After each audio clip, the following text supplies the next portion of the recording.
GNC is a mass retailer that sells health products and so forth, supplements. They have over 7,000 stores that they're responsible for currently. They're doing phenomenally well. So I completely understand why you would want to sell your product to GNC if you have a supplement or a health product and so forth. The tricky part to GNC, and that's what this training is all about, just to give you some tips and suggestions about selling to them, is that because they have 7,000 stores, tremendous buying power, everybody wants to sell to them, which means everybody's reaching out to them. All your competitors are calling them. They're constantly getting bombarded with people who want to sell to them, right? Because they're the money companies. The issue, though, is that they have very small stores. The formats of their stores are fairly small, which means that they tend to have to be really selective in the products that they put in stores.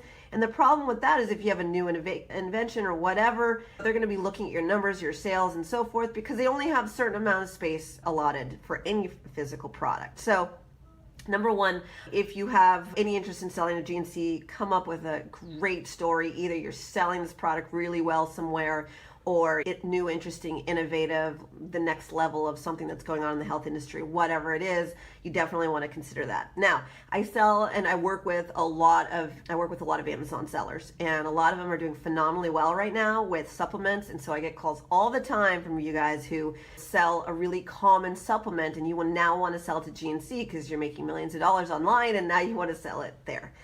The problem with that is that online doesn't necessarily convert to retail, and especially in this type of industry, because if they're already doing well with a supplement, why would they need your product? So if you are successful online and you are successful with an Amazon supplement or whatever, the recommendation is to go to their stores and see what's missing from their assortment, and then approach them with the product that they aren't currently selling anymore. That is more interesting to a buyer than you giving them a product that they're already selling. It's really hard to do that in those small format stores. So that's a quick tip and suggestion.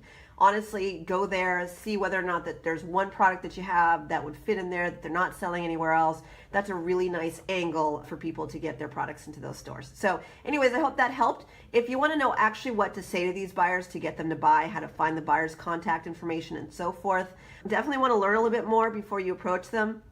There's some cool finessing you have to do in order to reach out to buyers and so forth. If you want to learn more, you can check out my Retail MBA website, retailmba.com. I actually have a free training series that you can just sign up to via email on my site, and it's very powerful. That will walk you through how to sell to big chain stores. Also, I have a full Retail MBA training program that in a weekend you'll learn everything there is to know about selling to big chain stores,